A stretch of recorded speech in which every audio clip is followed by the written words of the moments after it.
Hello again, happy Thursday. We have a few things on the agenda today.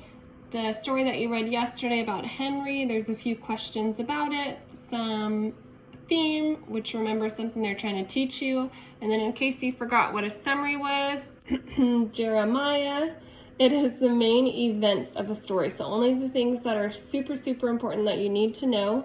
If you get kind of stuck, you can follow the 5 questions. Who was there? What are they doing? When is this taking place? Where are they? And why are they doing what they're doing? Just kind of a basis for a summary, make it pretty easy. There's opinion writings, a lot of good ones. My favorite one probably is one about field trips because those are always fun. We'll talk about rounding whole numbers, make sure you're getting outside, logging on to iReady, and then the Google Classroom activity is still up. I will probably post another one tomorrow. They're kind of fun. And then let's talk about rounding a little bit here. It's on pages 17 and 18. So I have both our blue math notes, page 4, and the packet. So rounding is to make numbers simpler to work with, or what number is close to this number, easy numbers. So if you're rounding to tens, it's things like 10, 20, 30, 40, 50. Hundreds, 100, 200, 300, thousands, 1,000, 2,000, 3,000, 10,000s, 10,000s, 20,000s, 30,000s. So those are just some examples. This page has a lot of text on it. I'm actually going to focus more on this post-it, but we'll work our way there. The first step of rounding, you always look at the number to the right. So if I'm rounding to the nearest hundreds, I'm going to find the hundreds place, ones, tens, hundreds, and always look at the number to the right, no matter what. That number is going to tell you whether you round up or down, just like this post-it over here. I have this little hill. Remember, it's split between 4 and 5. If it's 0, 1, 2, 3, or 4, you're going to round down, which means stay the same. If it's 5, 6, 7, 8, or 9, you're going to round up. And then lastly, our little saying, numbers to the left stay the same, numbers to the right, zero train. So if there's only 2 numbers to the right, you get 2 zeros. If there were 5 numbers to the right, you get 5 zeros. It just kind of depends. So let's go through an example on page, I think this is page 17. Round each number to the nearest 10. So actually the first thing I'm going to do is find all the tens place. Ones, tens, ones, tens, ones, tens, ones, tens. And the first thing we do is look at the number to the right. That would be this 2, this 2, this 2, this 2. So they're all 2s. That makes it easy. Jump back over here. The number will tell you to round up or down. So every single one of those numbers was a 2, which means I'm going to round down or stay the same. That's super important. Round down really means stay the same. So this 2 tells me that this number here stays the same. Oops, sorry. There's no numbers to the left to stay the same, but there is a number to the right to become zero train. Let's do one more of those. So this 2 is telling me what I do with the tens place because I'm rounding to the nearest 10.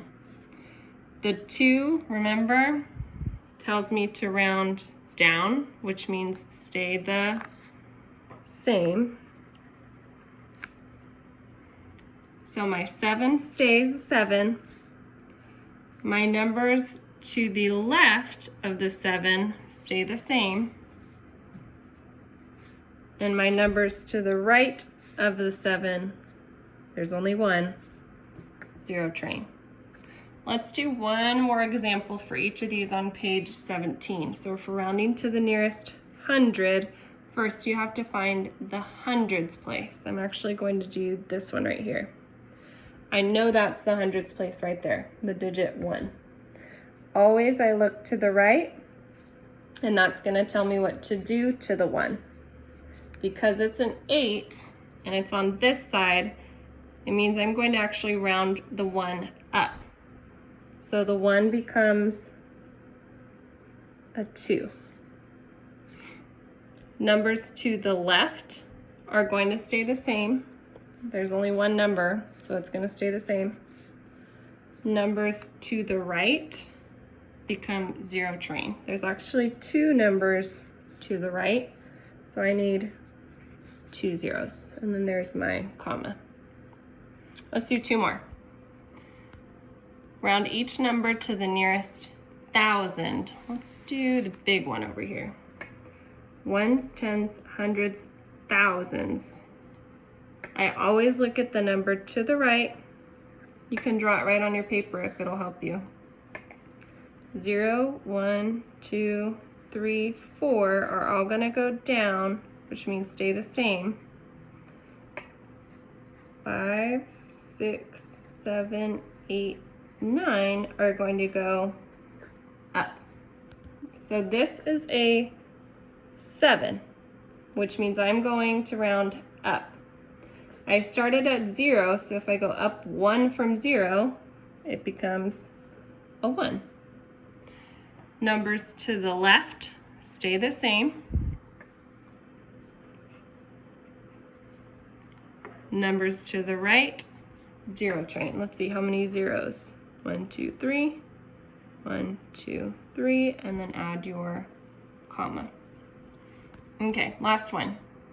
Round each number to the nearest 10,000. Let's see, I like number 16 here. Ones, tens, hundreds, thousands, 10,000. So I'm focused on this 6 here. This is what might or might not change. The number to the right is a 5. 5s mean you round up. So this 6 is going to round up to a 7. And then the last part is our little saying. Numbers to the left of that 7, now 7 used to be 6, are going to stay the same. Numbers to the right, this time there's 4 of them, zero train. Number 19 is rounding the same number to the nearest 1,110. So if I were you, I'd write that number 3 different times. That way you can really mark it up. That way you don't have to erase and keep going for each one. And the page 18 is a whole bunch of examples for you to do.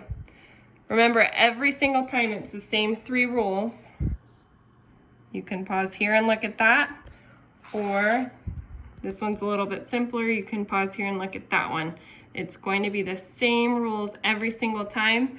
It just depends on what place value you're looking at. That's the only thing that's going to change. So you have lots and lots of practice. Remember, your parents can get you the answer keys so they can check to make sure you got 100%. Talk to you guys tomorrow.